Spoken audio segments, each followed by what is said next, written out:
I feel so fortunate right now. I have David Wilson with us, and talk about an OG of intactivism. This brother's it. He's been on the U.S. Capitol grounds for 33 years straight for Genital Integrity Awareness Week, and has done much more past beyond that. So I really want to bring awareness to Genital Integrity Awareness Week because it's like we could fit 10,000 people there. And David Wilson's like, oh my God, he's done it all to get us here. But I'm going to let him introduce yourself. So, David, what first woke you up to the harms of circumcision? I've told my story several times. I don't know if Yeah, everybody make it quick. Make it quick. We got new people um, here. when I was 7 years old and saw my cousins in the Bahamas, different than me, because we're all peeing outside. I knew something. Either they were fucked up, or can I cuss? Or I was messed up. And then when I had my first sex ed class in elementary school, sixth grade, I learned what circumcision was, and I was appalled. And that was when I began this journey to speak out against this. So that was seven, that when you were seven, that was like Well, 65 years ago. yeah, I'm 72. Yeah. When I saw my cousins, we were all peeing outside. Yep. I just thought, okay, two different kinds of dinglings. Right. Yeah. Yeah. Yeah. It wasn't until later that sex ed class woke me up, as because one out of 100,000 boys might get penile cancer. One out of 60,000 boys might get testicular cancer. And even back then, I used to say, well, why aren't we castrating our boys You're right. if we're worried about freaking cancer? Exactly. And that was before I knew anything about what the hell I was talking about. So when was your first actual like protest? Um, Even though I've been speaking out, because my first child was born in '73 before ultrasounds and, figuring out if it's a boy or girl. And I told my wife at the time, now this was in '73, I was 20 years old, I guess. And I said, listen, make sure all those people know that if we have a boy, don't cut him or else I'm going to kill somebody. And, and, and we ended up having a girl. And, but I was outspoken even then. If I'm threatening the hospital Right. that cut my kid, I'm killing you. Yeah, so that was 50 years ago, just about. So what hurts you most about where we still are in this society about cutting the genitals of children? People just, uh, Americans have been brainwashed so much that this is just the normal thing to do. Mm. That Junior, I'm cut, Junior needs to be cut, your grandfather was cut. But if you dig into the great grandfather and the great great grandfather, they weren't cut. But what we have instilled upon the American parent's mind is that this is a useless piece of skin that is the root of all evil, Mm. and it needs to be cut off. It's mind-boggling that we're still here, but you know, getting close to that 50% cut, our ratio of being cut, that's coming out of the hospital. We know the damage that's being done by pediatricians after the child goes home. And so the cut rate is a little higher than what I think is 50.2 or whatever the last statistic we saw. Mm. So, Well, and we really don't. And the honesty fact is, we don't really know if that's true because yeah, circumcision is the only unregulated surgery in the United States. So there's no real data of yeah. what that number really is. That's an estimate. Um, so What moment made you realize this was a lifelong mission? Because, brother, you've been on the Capitol grounds for 33 years straight. My God. I mean, what made you, what point you were like, this is it. I'm doing this.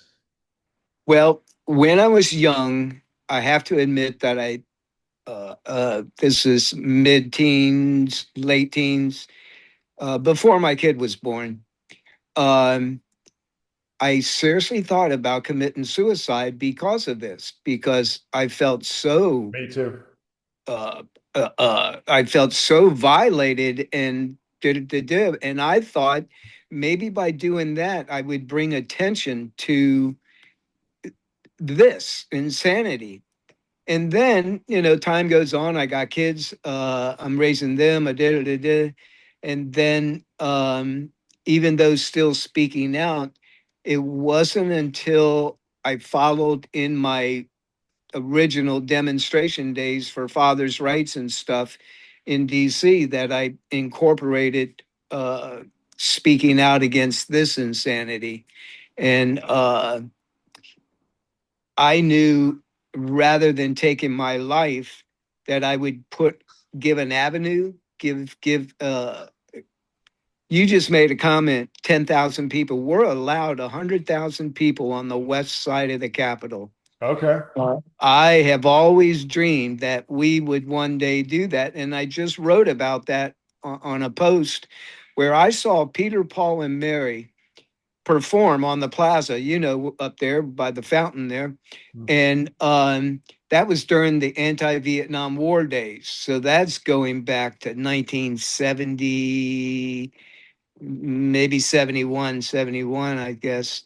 But that's when I got my first taste of really speaking out against what's wrong, knowing that that war was wrong. And then many, many years later, here I am among the same tulips speaking out against infant circumcision. Mhm. But of course, now there's no more tulips. Everybody has stomped them down, so they Well, quit growing them. I mean, this is the greatest social reform movement of the 21st century, no doubt. I mean, Oh, there's yes. women's Yeah. suffrage and slavery, and this is just as significant and substantial as those were. And I would like to touch on the what your comment about how that you were thinking about unliving yourself because of your circumcision, and so was I. And I mean, and circumcision deaths don't stop at the surgery of the child. They could be decades later because we don't know the total harm. Like my Yeah. circumcision is severe. We don't know how many young men have unlived themselves because of their circumcision, directly because of their circumcision, because they can't talk about it. They get shut down, gaslit, get over it. I mean, it's like Well, there's no, go ahead. I think they're not tying it together. A lot of these suicides of men, and the rates are pretty high for uh, the male in America to kill themselves. And uh, even though they don't attribute those deaths to directly to circumcision, the same way we don't attribute any infant deaths to circumcision, hemorrhage or infection. Um, but uh, getting getting that adult male to acknowledge that the harm is there is where we're going to lose touch with uh, trying to change this. People say, well, I've known people that have watched Elephant in the Hospital and they still cut their son. Mm. Well, dumbassism is dumbassism. We're always going to have them. Uh, it's just so instilled in our brains that this is the right thing to do. You know, but going back, Cognitive dissonance. It's cognitive dissonance to think that cutting apart a healthy child, cutting parts off of a healthy child is better for the child. Let the and we're and and we're we still and not we are not questioning okay, it. and we are not against circumcision. You want to go cut yourself? That's fine. As an adult, you decide you want to go cut your parts off. That's you. All on you, brother. You cut your parts off. But it's the infant or child that doesn't have a choice that we're trying to bring, that we are bringing awareness to, that child can't say yes. Well, he can't say no, but he certainly says no with his screams, but he also can't say yes. And none of them, no child has ever said yes to genital cutting. No Uh, child has ever said yes to genital cutting. there's no other surgery that we allow parents to have done to their child uh, that's legal other than circumcision. Mhm. We can't, even though we've seen photos of kids with ears that are whacked out, but the parents don't understand. They're trying to conform to society when the child has to grow into their ears. Just like somebody made a comment the other day where this guy got cut like at 22, and so that was the reason that they had their kid cut, uh, so he didn't have to worry about growing into it. Mhm. Well, wait a minute, grow into what? Yeah, yeah. Well, no, and it's funny you mentioned the ear because it's that's the exact same analogy I was going to just use just now, and it's like the earlobe is just skin. Well, is it okay to cut the earlobe off? That's just skin. That's extra skin. If there's any extra skin on the body, that be that one. That's certainly extra skin. But Well, that's why I love those guys that use that hygiene excuse. okay, hold on. I believe if you're smart enough to go to college, you're smart enough to wash your own genitals. I'm Yeah. I'm just pretty much thinking that's. Um, so yeah. Well, I throw it on them, man. I say, your mama taught you to brush your teeth, comb Yeah, your hair, and wipe your ass. yeah. But for some reason, she didn't think you'd be able to wash your own sex organ. And then, of course, I go into giving him a designer, I don't know how much I could go into it, Mhm. that she likes to knob on, but So uh, so 33 years at the Capitol. Brother, what keeps you going back? uh, I'm not dead yet. I mean, what else? Have I wasted 33 years of my life? Mm, Well, I'm going to keep going until this ride is over with. Uh, Not only do I have time and my life invested in it, it's what's right. You know, it. I never dreamed that we would still be fighting this battle. 33 years later, especially after 2001, when No Circ joined Van Lewis and I, and we had just over 100 people march from the White House to the Capitol. And I think you've seen that video.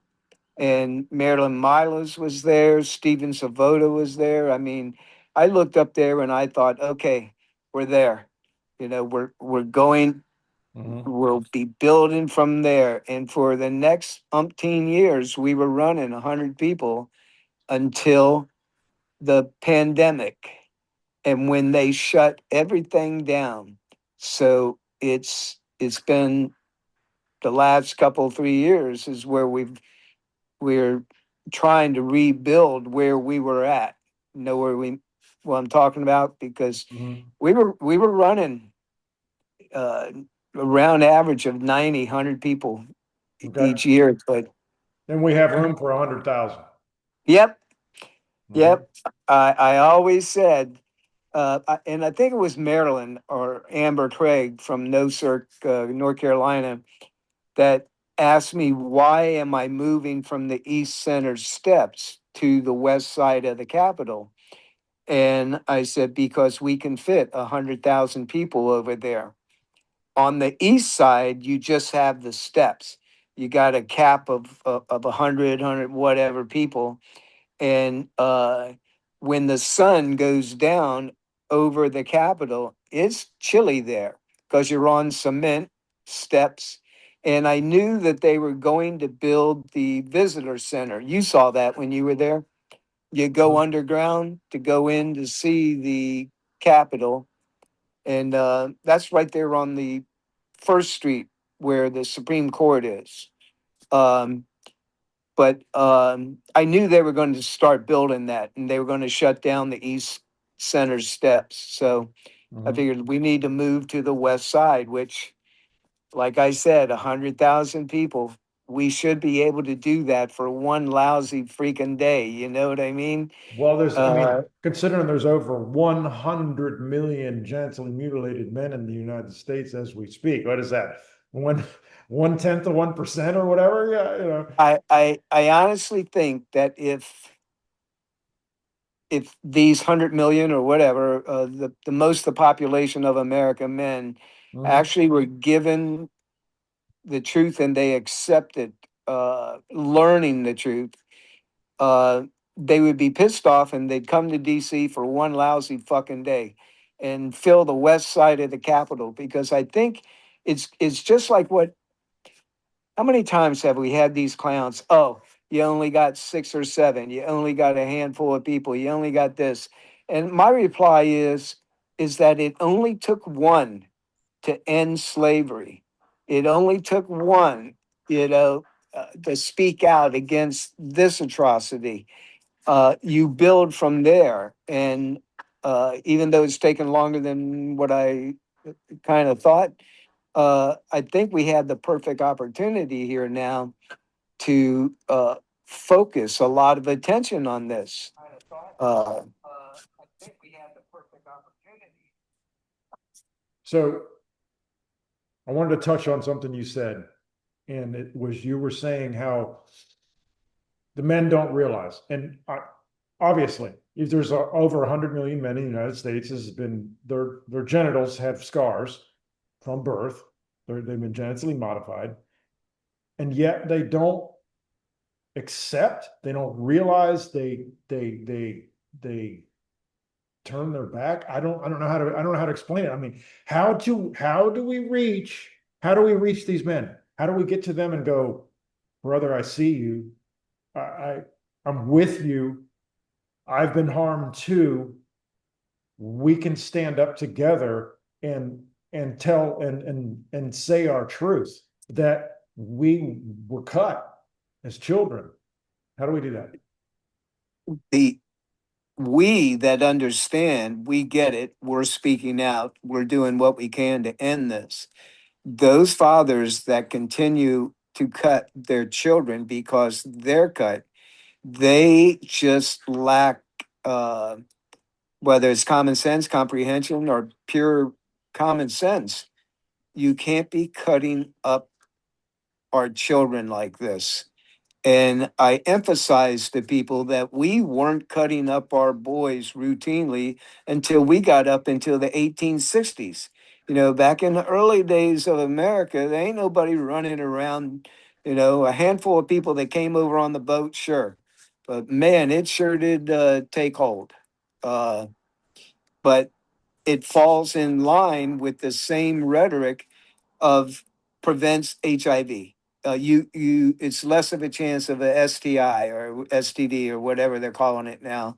Um, and oh, it's better for them. It's cleaner. How often do we hear this crap? And yet the rest of the world is doing just fine. And That's why. I want to touch on what you just said, and the mere fact that the AIDS epidemic started in the United States with the most cases of AIDS in the United States when 90% of the men were circumcised. So if circumcision was a preventative for AIDS, why was the peak of the AIDS epidemic in the United States when almost 100% of the men were circumcised? I mean, Well, if you go down that rabbit hole, then you have to realize who the uh, it rhymes with Fauci. He was involved in the early HIV studies and vaccines, if you want to well, call no, it we're that. not going on the V word. So Yeah. but No, no, but I mean, Fauci is the one that you mentioned HIV. yeah, Fauci created that. right. Well, it's just that it's the disease of the decade. it is a surgery in search of a disease. Yeah, HIV. Yeah. Well, Yeah. that's what they're blaming it on. That's what they're using for an excuse at the moment. But it was, I mean, when it first started, it was bedwetting or syphilis or whatever, and then they changed it. And really it's to control a man's sexuality. It is the same. There's no difference Well, between. Go ahead. after they got away from the original punishment of masturbation, they had to keep coming up with more excuses as to why it's beneficial. No. I think it was Dr. Leo Sayer that uh, said it cured paralysis.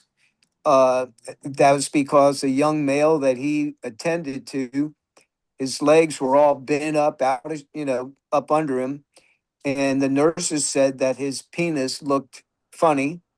And lo and behold, he had an infection. So this doctor decided to cut him, and he straightened his legs. So this doctor claims that it cures paralysis. Well, when in reality, it was so much pain associated with it that the poor boy straightened his fucking legs for the first time in his life, But Yeah. Yeah, oh that was well. a reaction. That wasn't a cure. Yeah, Yeah. So yeah. let's get back to the Genital Integrity Awareness Week, because that is coming up very soon. What, we're really a 30 month away days. right now. Yeah, We're a 30 month away days. today. Yeah. So this is good that we're coming together today, because it's like we have actually 1 month, and we'll be, all of us will, well, it'd be standing on the west lawn of the U.S. Capitol for Genital Integrity Awareness Week. And what does it feel like after all these years to be standing on those grounds? Uh, I keep waiting for the day when I can be up on the plaza or at the top of the hill and look out where you're talking about, and where you can pack 100,000 people. And there's no reason why we should not be able to put 10,000, 20,000, whatever by next year. No, Um, this year, 30 days from now. No, 30 brother. 30 days. days from Well, now, we're gonna have wouldn't 10,000 it be people. sweet? Wouldn't it be sweet? Yeah. That would be nice. And um, I've heard a lot of people complain about the weather throughout the years. Listen, we've been there when the tulips were blooming. The cherry blossoms are usually in full bloom. This is at the peak tourism of Washington, D.C. And there are literally thousands and thousands of people wandering around and making their way by the U.S. Capitol. Well, Uh, there's millions of people. I mean, the yeah. cherry blossoms last year were amazing, and Oh, there was yeah. literally hundreds and hundreds of thousands of people. Yeah. Yeah. Yeah. That But whole I've also tidal seen you basin. with snow piled up around you too. So yeah. Oh, yeah. Well, that's. Yeah, and let's not the viewers let's not let the viewers miss that part, that this man has been in there Yes. 33 years straight, and some of those years there was snow. I've seen the pictures. There's like snow piled up around him. Yeah. Yeah, well, bring your long underwear just in Yeah. case. Oh, trust me, I'm going to. For Yeah. sure. I will have my long underwear. So this is a human rights issue. How do we how do we bring that into the awareness of the American people, that this is a human rights issue? This is a social reform movement. We we can't begin to do that here. We can do that on the local level, and what we're doing there DC wise, trying to stir up a little bit of attention. But unless we can get our medical organizations, federal organizations like Department of Health, that this or that, or what is it, Health and Human, we need those people to come out and say, and especially like the AAP and all them clowns, Hold on, can I come out stop you and for one say, second? I stop you yeah, for 1 second. Let's be clear to everybody listening right now. No medical organization on earth recommends circumcision, including the AAP or the American Medical Association. Go ahead. yeah, and we need, even though we need them to come out and absolutely speak out against it and condemn this practice and say, oops, we made a mistake. And then maybe go on a trailblazing educational campaign to wake up the survivors in America today to realize, oh, we really don't need to do this. You know, Well, the uh, Bloodstained Men is that educational campaign for sure. Yep. Yeah. Well, it's just like at the last, uh, well, one of the last intersections we were at. I had a man roll his window down and he yells over to me. He goes, I always thought it was mutilation. And I go, yeah, it is. And he looked at me and he says, I just had my son cut. I'm Jewish. And I looked at him and it was had to go because of the light there at that time though. But but he probably doesn't do anything else, but he made sure that he cut his son to fulfill that particular sacrifice, you Well, know. let's expand on that a little bit too. So it's like from approximately, so again, so because circumcision is the only regulated surgery in the United States, there's no real accurate numbers, but approximately 26,000 surgeries are performed for religious, Jewish religious reasons. There's a total of 1 million circumcision in the United States. So we're what you want to do as a religious cult is up to you. But the 1 million boys that are being cut in America and then their genitals are being sold to the biotech and cosmetic industries is really the awareness. If we can bring anything to this right now, it is the awareness of we don't live in a genital cutting culture. We live in a genital harvesting culture. We harvest the genitals of infants and we sell them to the biotech and cosmetic industries. Um, Yeah, well, see, this is something that our news organizations don't really speak of. The only time that they do is when they make jokes on it, like with Steve Harvey or whoever that was, and the Sandra Bullock and those when they laugh and joke about the penis facial and blah blah blah. But Steve Harvey wasn't laughing about well, he was kind of it. He taken was back. not laughing. He was taken back that he's getting creamed, you know, Yeah. you know, but we've got it in our heads where a man getting hit in the crotch by a rare baseball is funny as hell. And the same laughter is the same thing like laughing at your son for being cut up. Oh, Get over it. Get over it. You took it like a man, you know.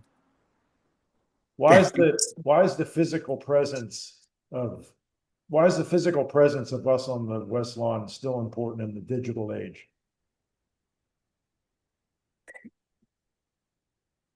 We're making a statement. Everything sort of fell into place date wise and stuff because the original FGM bill was signed in 96, I think it was, uh, uh, uh, and took effect March 30th, 29th, we're there. And it shows the hypocrisy of our government to where we're not applying the same protection to our boys. And let alone let's not get into the intersex thing. Let's just, you know, let's hang with what we need to deal with here right now. And then maybe those people will wake up and realize, okay, what we've done here is wrong. But people were shocked to learn that we didn't outlaw female child uh, circumcision until 1996. Let me They thought they thought that this was just something completely foreign to us, you know. And But well, so just so our viewers know, so that in 2018, that federal female genital mutilation law was deemed unconstitutional. And as we speak today, there is female genital mutilation happening in the United States with the Somali populations in and around Minnesota. And there was a doctor, female doctor in Minnesota that was taken to court for mutilating a young girl, and that charges were waived because that was deemed unconstitutional. That law was deemed unconstitutional. And in fact, that doctor is still practicing today as we speak. So until we're all protected, until all children are protected, none are going to be protected because who's to say that the clitoris is a millimeter too long or the penis is a millimeter too short of which one we're allowed to cut and which one is a girl or a boy. So until all children, intersex, female, male, is protected, this is not going to stop.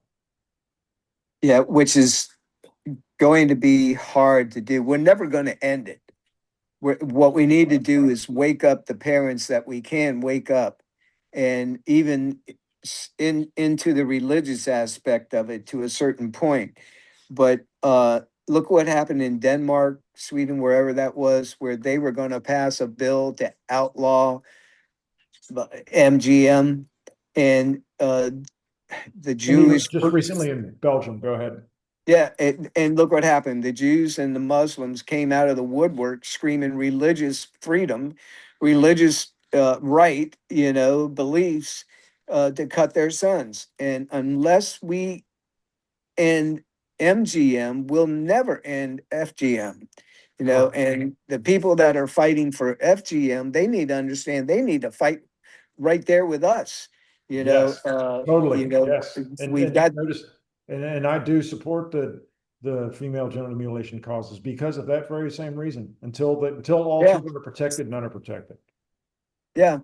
And that should be a united front, but then again, uh you take a look at the people that you think would be allies, and yet they'll state that they would cut their sons. We don't want to get too far into that one, but it's like looking up crunchy moms on Facebook. Mhm. uh you're a crunchy mom and you're going to cut your kid. Yeah. Yeah, that's so ironic. Yeah, I'm going to Yeah. use all the natural products. I'm going to have a birth at home. Yeah. I'm going Yeah. to swaddle him and I'm going to breastfeed him, and then but yet I'm going to mutilate his genitals. So yeah, Yeah. it Yeah. you were Del- born the and I think that really hits home. The people, if I could have anyone leave with something today, is that it really affects the mentality of the child that, oh, you were born perfect, but then they go cutting part of you off. So yeah. It's an oxymoron, yeah. and we see that all the time on the pages where, Mhm. oh, he's perfect. And then of course somebody will speak up and go, but not enough in order to cut him up, where what happened to perfect Yeah. 24 hours ago, to where all of a sudden, okay, yeah, let's go. It's just like that comedian or whatever his name. Uh, uh, he he said that he had a pretty circumcised penis and he wanted his adopted son to have a pretty circumcised penis. Andy Cohen, is it? I might get that name wrong, but Mhm. the idea that uh, he wanted his adopted son, who he adopted intact, to have his penis cut up to match his, to be a beautiful circumcised penis. Well, and it's Cohen. yeah, and let me touch on that. And it's like, because he's using beautiful, which is that's beauty's in the eye of the beholder. So really it's a cosmetic, it is a cosmetic Yeah, surgery. yeah. It is billed to the insurance companies as a cosmetic surgery in the United States for sure. So what would it mean to you if what would it mean to you to have 1,000 people standing on the west lawn of the Capitol in 1 month from now? Uh, that would be fantastic. Uh, you know, uh, this has been quite a ride. This has been, half my life, most of my life, really, from the time I started speaking out. Uh, but it it would be a feeling of accomplishment. And there's been others in the movement that have felt this way, but then we've lost them. Uh, that's why that dark cloud hangs over a lot of us. But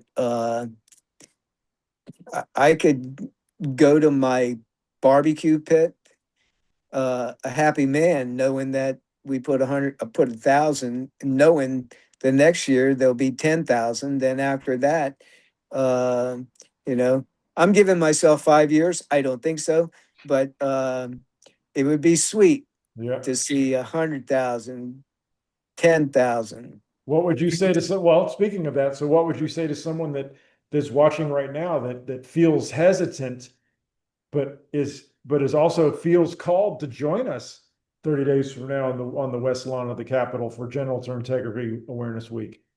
What would you say to the Listen, hesitant? you don't have to be there for the week, but you've got 7 days there to pick, 8 days really, to come hang out. And the 28th, we're going to be in front of the U.S. Supreme Court. And I didn't want to get the Capitol on that date because I wanted to run from the 29th to April 4th, which is being called Foreskin Day or something. I don't know. There's an organization that's been preaching that or We whatever. could say But Intact America. Yeah, Intact America okay. Intact So, America is promoting okay. that with Foreskin So Day so I on kept 4/4, April 4th. Yeah. yep, I got the permit to last for through April 4th, which is a Saturday. Mhm. And if anybody wants to hang out on the Sunday, we can always go to the US Supreme Court, but for the most part, we're out of there. But the 28th will be in front of the Supreme Court, and then the 29th on the west side of the Capitol overlooking the mall. It's absolutely gorgeous, especially if the cherry blossoms make it out. Yep, I'll be Well, there the 28th. I'll be there. I'll be there. yeah, Uh, appreciate that, man. It's going to be interesting. so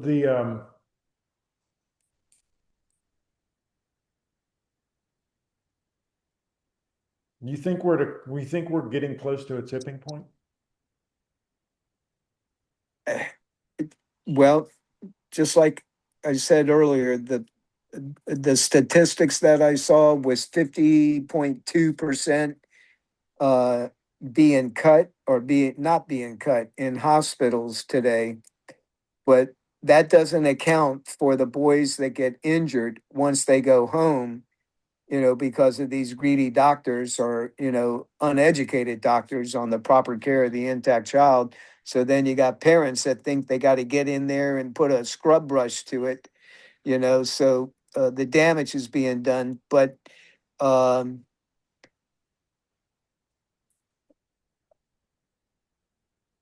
listen, we didn't have a photo of an intact man in our medical books until a few years ago. That's mind boggling. Everything that we've been teaching our own doctors, nurses, and this or that has been a cut male.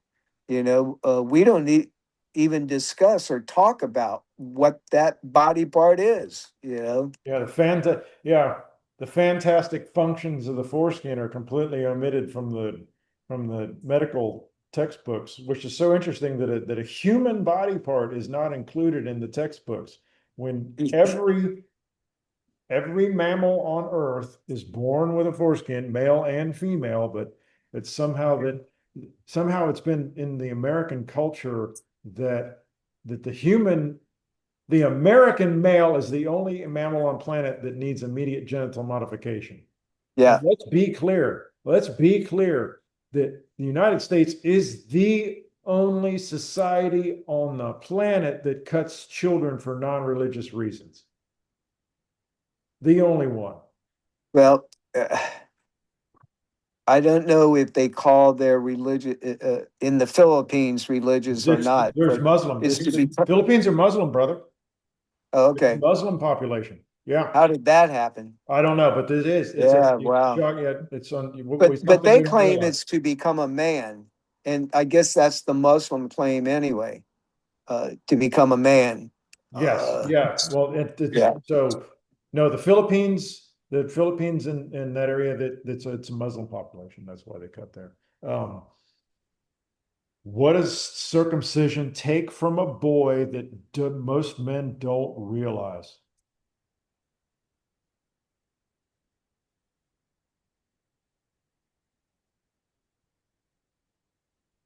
Well, we don't know it when we're young, but I kind of did after seeing my cousins. But I've talked about this before. But as a very young boy, I had a down satin pillow, and I used to poke a corner of that up inside of itself, and I used to uh, uh, Pleasure yourself. yeah, fuck this pillow if I could say that, and Pleasure yourself. Okay, yeah, go ahead. and um, uh, and masturbate with that pillow, and that was without even knowing it. That is what I should have been feeling, with the gliding action of the Okay, I foreskin. I understand what you're trying to convey. So let's explain that to the public that's listening. Is that so? The foreskin is a natural. It's a natural sheath and a natural mechanical lubricant that moves back and forth because it's a sliding action. So what he's saying that is he used that pocket of the pillow to replicate this gliding action, this sliding action that you should have had with a foreskin that was amputated at birth. Yep. Um, Whereas you're showing the head of the penis, I'm showing the pillow is the vagina. You, Yeah, you yeah, I got it. know? Yeah. uh, but I knew something wasn't right, even at that young age. Never saw my cousins jerk off or anything, but I just knew by how that functioned because we were all peeing outside, Yeah. you know, and it. I didn't know it, but I was replicating what I had lost. Know Mhm. what I mean? Yeah, absolutely. So, um, what do you think must change inside in with the movement itself, the movement of intactivism? What must we change about intactivism to reach more families? The intactivist movement needs to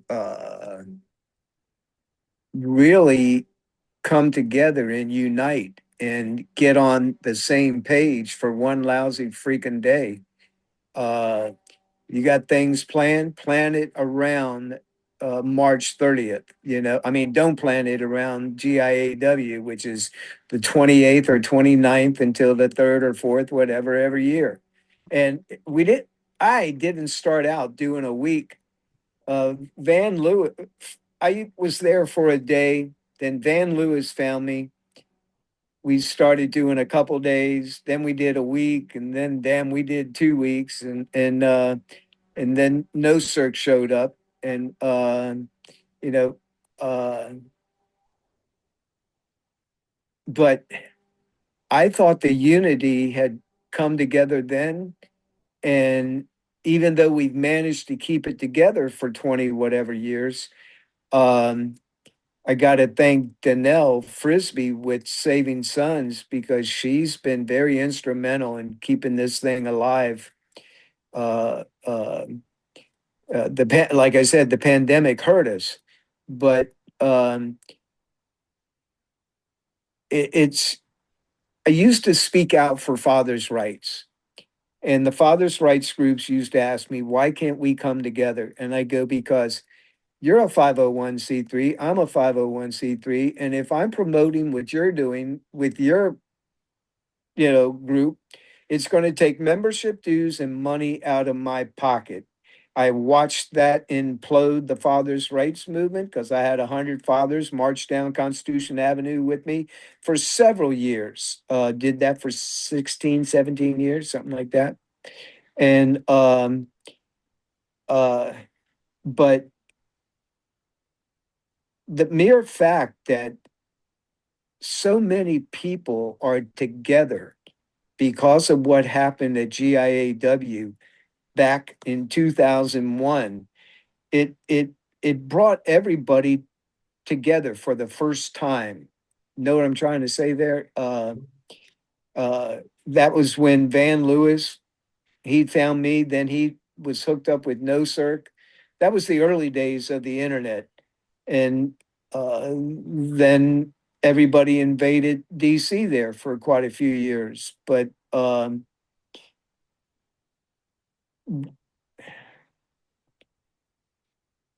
like you jokingly say, we actually could put 1,000 people there within a month. It's not that hard. When you take a look at the number of people that are watching videos, Instagrams, or this or that, all they need to do is speak to one of their friends within the area, because there's subway system. You don't even got to come all the way into DC. Hop on the subway, get there, and hang out for the day, and then haul ass. Oh, this is perfect. This is perfect. So why does Genital Integrity Awareness Week matter? It's putting a national spotlight on this issue. These are the people that make our laws. These are the people that outlawed female genital mutilation in America, but they fail to look at and acknowledge male genital mutilation. Somewhere we need to draw a line where religious practices have no right on an infant. Uh, this is why we're never going to end MGM or FGM. Just like what happened in Sweden or wherever, they came out of the woodwork and screamed, "This is our religious beliefs." Just like here in America, the First Amendment, freedom of religion. Uh, there ain't no way we're going to stop male genital mutilation in America. We can knock it out on the cosmetic, unnecessary surgery kind of thing, but we can't knock it out on the religious. Yeah, You know, we're this, not against the religious is a separate issue. Yeah, that's yeah, a separate issue. but yet that is forcing that religious decision on your child, which it's kind of hard to turn her back on those poor guys, but it's only one step at a time here. Wake up the American public, that hey, we don't or shouldn't be doing this, period. I agree with you. Let's see. What should every doctor acknowledge? Well, yeah, the first words is uh, that they are doing harm, but they are so brainwashed that that's not even in their, if it was harmful, it wouldn't be legal. But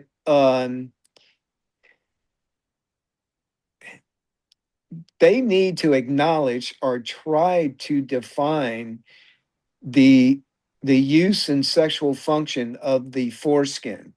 Not just as a protective covering during the cold of the night, but the it's like that big banner I took to one of the AAPs or conferences or whatever, and it says, "Do you know the sexual function of the foreskin?" And no, these people don't know this. The only thing they're taught is to. It's just like my last Uber ride. I had to go pick up my truck yesterday, and lo and behold, we get into this conversation, and he was 20 in the military, and he's Hispanic or something. And he got cut for Belantis or whatever, and it's a tearing of the foreskin. I go, oh, buddy, you could have healed that, oh, he got cut when 19. And I said, well, then you weren't masturbating that much, were you? And he goes, no, no, that, he religious. Who knows what this guy was? Mhm. But he didn't have the full opportunity to realize the before and after. You Not know what I quite. mean? It's Right. like Well, having a pillow and not having a pillow. yeah. Well, that's like, and you say the protective aspect of the foreskin. Well, the foreskin actually goes over the head of the penis. So the urethra is not supposed to be exposed to dirt and abrasion. It's supposed to be covered by the foreskin. There's like two openings to get to the urethra. When you amputate that, excise that structure, then it leaves the urethra exposed. Um, Yeah, what? we contradicted ourselves with Yeah. all the so-called medical reasons and diseases, and we know that. Okay. So everyone is invited. So everybody knows everyone is invited to the Genital Integrity Awareness Week. And give us those dates again, David. March 28th to April 5th. Now, March 28th, we're going to be at the U.S. Supreme Court, is on the east side of the U.S. Capitol. The Union Station is right down the street. Library of Congress is there. And it's one of the entrances to the U.S. Capitol Visitor Center. But the 28th will be in front of the U.S. Supreme Court. And then, of course, the 29th to the 4th on the west side of the U.S. Capitol. So And go ahead. I'm sorry. and somebody asked me, is there a fee to register or whatever? And I replied, we just need your body there, Yeah. Yeah. There's no fee. Show up. Yeah, It's a cover your public own. sidewalk. You're definitely welcome there. Yeah, cover your So, own costs. You're good. so what if someone's watching right now and feels this in their gut? What's their next step? Uh, decide what days you're going to be there, and see how you're going to make accommodations. I know the rooms that we had are pretty much filling up or whatever, Oh, but they're full. Yeah. We're gonna be sleeping on the floor. Yeah. yeah. Hmm. And but if you put out a shout out pretty soon, you might be able to find a hostel, or a bed sharing or whatever, or somebody Just else come in that's for the looking. day. Come Yeah, in for the day. and Yep. listen, we don't need people flying in. We need the people that can get within the metro system of Washington, D.C., Yep. park your freaking car, hop on the metro, haul ass into DC. You unload right there. And If you're 3 hours away from the U.S. Capitol, you've got no excuse for not being there. For sure. well, even especially if you're within reach of the metro system. That's what I'm saying. Three Yeah, hours, 3 hours. Yeah, to get to the metro. and you come in for a day, you hang out, and then you take off. You don't got to be there for the week. This turned into a week after 2001, when No Circ and Marilyn Milos and Amber Craig of No Circ, North Carolina, asked me if I wouldn't mind changing the name. And I go, I don't care. And they said, would you consider Genital Integrity Awareness Week? I said, I don't care what you call it. Just get your asses there. And so we were running 100 people there every year for 15, 16, whenever, until the pandemic hit, Yep. So whenever that bitch was. yeah. So share this. So this has been an amazing time with David Wilson. So share this episode. There. Um, Let bring me a let me show, friend. let What me are you show gonna you show us?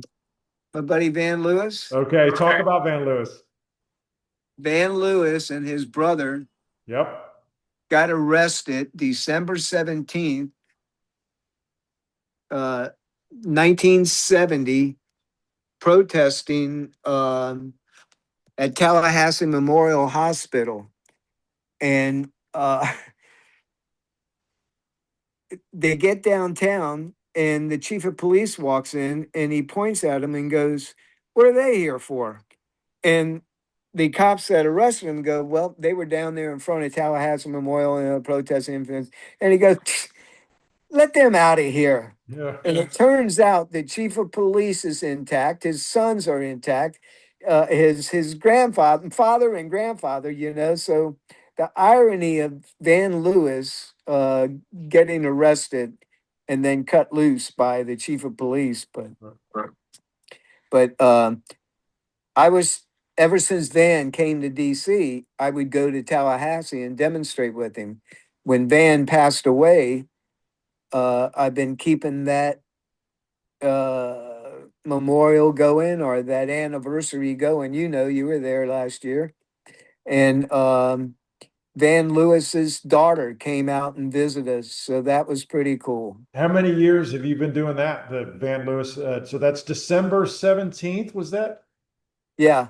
December Um, 17th, Tallahassee Memorial Hospital. How many years were in a row you've been doing that? oh man, I think I've been doing that ever since Van Lewis died in 2013. Uh, I Oh, think you've been doing it longer than no, that. he died in 2011, I think, maybe 12. It was before Brother K came to DC. I think he died in 2011, and 2012 was the first year he wasn't in DC. I think that's where that's at. Okay. So that's going back 13, 14 Yeah, so you've been doing that years. 13, 14 years in front of the Tallahassee Memorial Hospital, and you've been in DC Yeah. for 33 years. So, what? Yeah, you're doing it, brother. You're doing it. Yeah.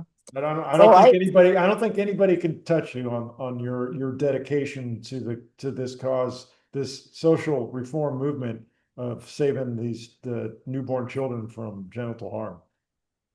well, I jokingly say that I have pulled more permits to demonstrate on the west side of the US Capitol than anybody else in this country. I've been pulling one every year for GIAW and for my Father's Day thing that I was doing, which I did for 17, 18, or whatever years. So I had this conversation with the Capitol Police because I got a good relationship with them.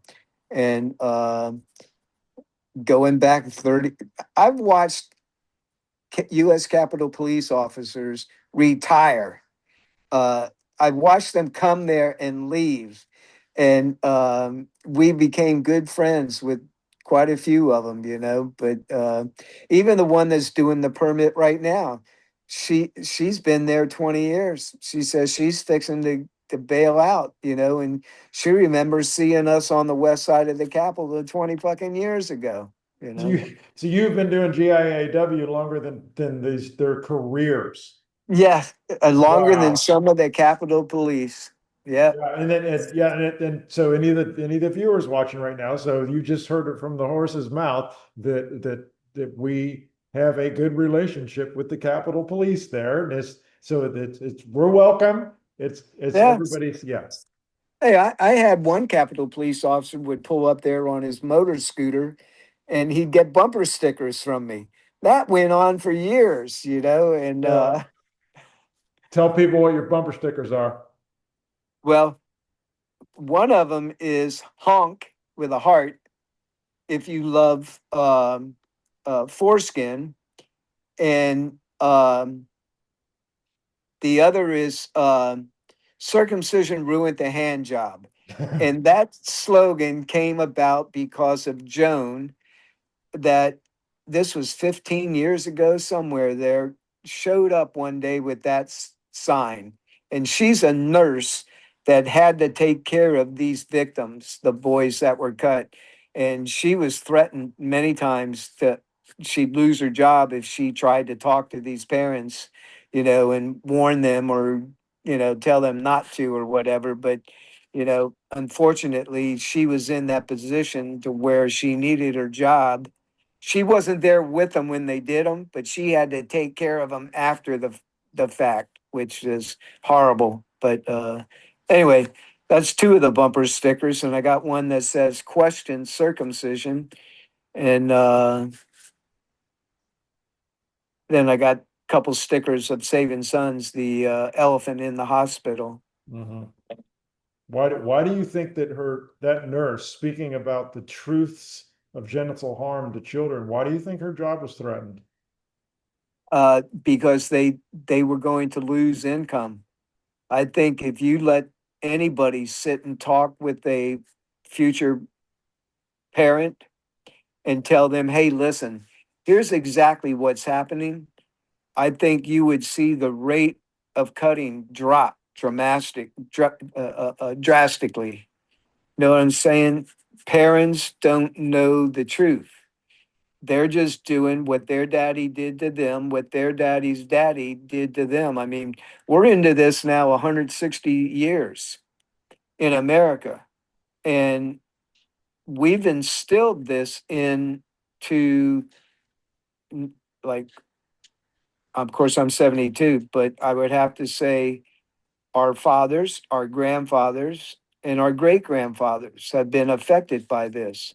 You know, the rate climbed to 90 something percent in 1970s. And that's mind boggling that it got to that 90 something percent of boys being cut in America. And then, right, and that goes right back to the statement we made earlier, 90% of the men are circumcised. And in the 80s, we had the AIDS epidemic. So if it was true, if there was a correlation between the Yeah, effect of circumcision and say protecting you from AIDS, then we wouldn't have got AIDS. So it's ironic. Yeah. So yeah. so Well, it's all part of that lie. When people make that comment, I got a meme or whatever you call it, and it says where America has most circumcised men, but we also have one of the highest HIV rates. So correct. you got to listen to whatever propaganda is out there, and if you want to pick up on bits and pieces that say, "Oh, it prevents HIV," but it's just like we've heard stories coming out of Africa. They tell these guys that it it decreases your chance of contracting HIV by 60%. So they get cut.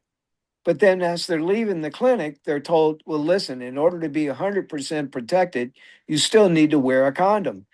And these guys are starting to speak out now because these are the adult men that are being subjected to this, and they know the difference. There's still a few that are trying to convince themselves that they did the right thing, but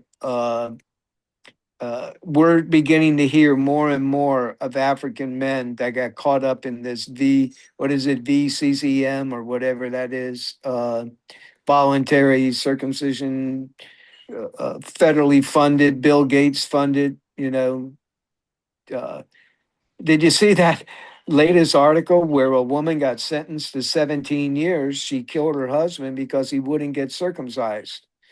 That's how deeply ingrained it is. And this was an African nation, Nigeria, or one of them.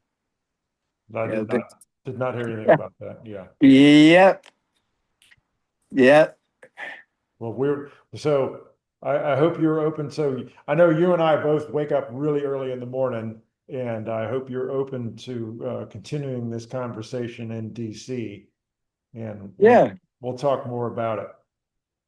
But let's work on getting that 1,000 people there. That Hey, would be well, that's sweet. what we're doing right now. Yeah. All right, buddy. Thank you, brother. Thank you. Bye bye.